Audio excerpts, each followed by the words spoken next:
Hi, I'm Chief Nutritionist Ilakana from Kwa Nutrition. Pongal season ஆரம்பிச்சிருச்சு. எல்லார் வீட்லையுமே கண்டிப்பாக சக்கரை பொங்கல் செய்வோம். ஸோ இதை எப்படி நம்ம ஹெல்த்தியாக பண்ணலாம் அப்படிங்கிறத பார்க்கலாம். யூஸ்வலாக நம்ம ஒயிட் ரைஸ் வச்சு தான் வந்து சக்கரை பொங்கல் செய்வோம். பட் ஒயிட் ரைஸ்க்கு பதிலாக நீங்கள் வந்து ஓட்ஸ் யூஸ் பண்ணலாம், இல்லாட்டி புரோக்கன் வீட் யூஸ் பண்ணலாம், இல்லாட்டி மில்லட் சிறுதானிய வகைகள் நிறைய இருக்குது. சாமை, குதிரவாளி, திணை, இந்த மாதிரி மில்லட்ஸை யூஸ் பண்ணிட்டு பண்ணும்போது ரொம்ப ஹெல்த்தியாகவும் இருக்கும், டேஸ்டியாகவும் இருக்கும். இல்லாட்டி கீன்வா கூட நீங்கள் வந்து யூஸ் பண்ணலாம். ஸோ இது மாதிரி டிஃப்ரெண்ட்டாக ட்ரை பண்ணும்போது உங்களுக்கு அதில் இருக்கிற கார்ப்ஸ் லோடிங் வந்துட்டு உங்களுக்கு கொஞ்சம் கம்மியாகும்.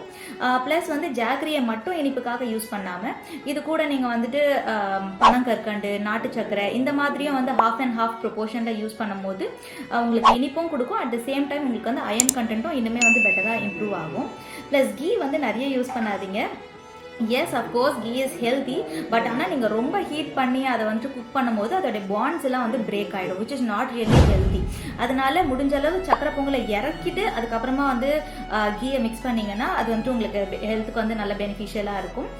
கேஷ்யூஸ் வந்து கொஞ்சம் முடிச்ச அளவு கம்மியாகவே சாப்பிடுங்க. வீட்டில் குட்டி பசங்க இருக்கிறாங்க, இல்லை அண்டர் வெயிட் பீப்புள் இருக்காங்கன்னா அவங்களுக்கு அந்த கேஷ்யூவை கொடுத்துடுங்க. ஸோ நம்ம ட்ரெடிஷ்னலாக செய்கிறது செய்வோம், என்ஜாய் பண்ணுவோம், பட் கொஞ்சம் ஹெல்த்தியான வேலை நம்ம மாடரேட் பண்ணிவிட்டு செஞ்சுக்கலாம்.